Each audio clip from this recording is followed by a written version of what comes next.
Hello everyone, আমি জামিনী। তো আবার হাজির হলাম দ্বিতীয় ক্লাসে, দ্বিতীয় পার্টে। তো আজকে ক্লিপবোর্ড এবং ফন্ট এই দুইটা দেখানোর চেষ্টা করব। ক্লিপবোর্ডে পেস্ট, কাট, কপি, ফরম্যাট প্রিন্টার, পেইন্টার ইত্যাদি আছে। তো কপি, পেস্ট, কাট এগুলো তো সবাই জানেন। কপি অর্থ কপি করা, কোনো কিছু কপি করে নেওয়া। পেস্ট অর্থ সেটাকে আবার একটা জায়গায় দেওয়া। ধরুন এই ঘরে নেম আছে, এই নেম ঘরটাকে আমি কপি করতে পারি কন্ট্রোল-সি চেপে, অথবা এখান থেকে কপি, এখান থেকে কপি, কপি করে এখান থেকে কন্ট্রোল-ভি অথবা পেস্টে ক্লিক মারলেই পেস্ট হয়ে যাবে। তো এটা হচ্ছে কপি পেস্টের কাজ। আর কাট অর্থ এখানে যে নেমটা লেখা আছে নেমটাকে একদম পুরোপুরিভাবে নিয়ে নেওয়ার জন্য এর শর্টকাট হচ্ছে কন্ট্রোল-এক্স। হ্যাঁ, কন্ট্রোল-এক্স নিলে, কন্ট্রোল-এক্স নিলে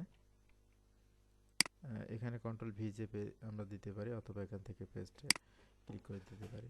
এখান থেকে সেটা কাট করে এফ নাম্বার ঘরে চলে আসছে।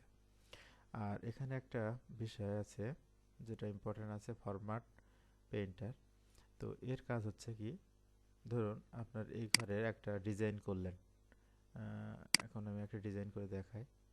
ধরুন এখানে ব্যাকগ্রাউন্ড আছে ব্ল্যাক, ফন্ট কালার আছে হোয়াইট, তাই না? আপনি চাচ্ছেন যে ব্ল্যাক, হোয়াইট বা এখানে যে ফরম্যাট আছে এই ফরম্যাটটা আপনি অন্য ঘরগুলোতে অ্যাপ্লাই করবেন। তো এই ঘরে মাউস পয়েন্টার সিলেক্ট করে, অর্থাৎ এই ঘরটা সিলেক্ট আছে করে ফরম্যাট প্রিন্টার একবার ক্লিক করে নেবেন। নেওয়ার পরে আপনি যে যে লেখাগুলোতে অ্যাপ্লাই করবেন সেগুলোতে একটা ড্র্যাগ করে দেবেন, তাহলে সেটা পুরোপুরি সবগুলোতে অ্যাপ্লাই হবে। এটা হচ্ছে ফরম্যাট পেইন্টারের কাজ। তো তারপরে আসি ফন্ট অপশানে। ফন্ট অপশনের মধ্যে কয়েকটা অপশন আছে, দেখেন এখানে আছে ফন্ট। আসল ফন্ট আমি কোন ফন্ট এটা লিখতে যাচ্ছি সেটা। তো এখানে অনেকগুলো ফন্ট আছে, আপনার কম্পিউটারে যতগুলো ফন্ট ইনস্টল করা থাকবে সবগুলো ফন্ট এখানে দেখতে পাবেন, এবং এখান থেকে আপনি একটা একটা করে অ্যাপ্লাই করে দিতে পারেন। তো ধরুন আমি এই লেখাগুলো আমি একটা ফন্ট দিই, পছন্দ মতো একটা ফন্ট দিই। ধরুন এই যে কভার ব্ল্যাক, এটা দিলাম। এই যে ফন্টের স্টাইলটা একটা চেঞ্জ হয়ে গেল। তো এই ফন্টটাকে তারপরে নেক্সটের ঘরে আছে, নেক্সটে আছে ফন্ট সাইজ। ফন্টের বিভিন্ন সাইজ এখানে দেওয়া আছে, এই যে অ্যারোকিতে ক্লিক করলে দেখা যাচ্ছে। এখানে আপনি ইচ্ছাতি মতো একটা ফন্টের সাইজ নিতে পারেন। একসাথে একাধিক ফন্টের জন্য নিতে পারেন। ধরেন আপনি এখান থেকে একটা এই সাইজগুলো চেঞ্জ করবেন, তাহলে আপনি মার্ক করে নেবেন। নেওয়ার পরে আপনি এখান থেকে সাইজ দিয়ে দেবেন, ঠিক আছে? তো এরপরে আসে এখানে অটো সাইজ একটা দেওয়া আছে, increase font size, decrease font size. Increase তো বাড়িয়ে নেওয়া, অর্থাৎ এখানে ফন্ট সাইজ বেড়ে যাবে, আবার কমেও যাবে এখানে ক্লিক করলে।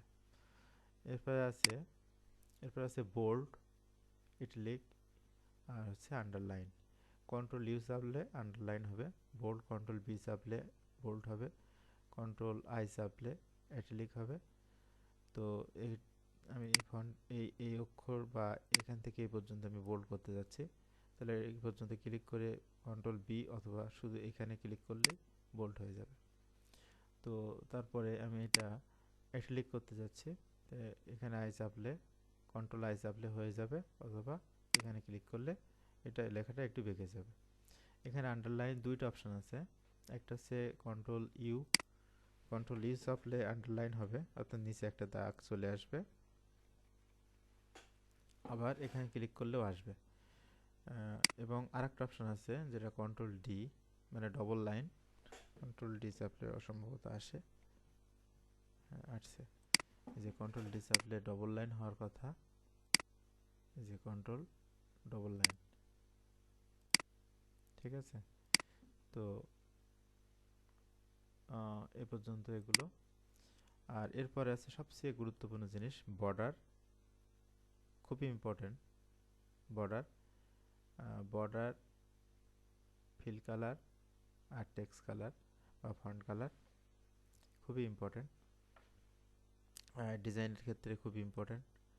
তো বর্ডার কীভাবে ইউজ করতে হয়, ফন্ট কালার বা টেক্সট কালার, এই বিষয়গুলো অন্য একদিন অন্য একটা অন্য একটা ক্লাসে দেওয়ার চেষ্টা করব। আজকে এই পর্যন্তই। ধন্যবাদ এতক্ষণ সময় দিয়ে ভিডিওটি দেখার জন্য।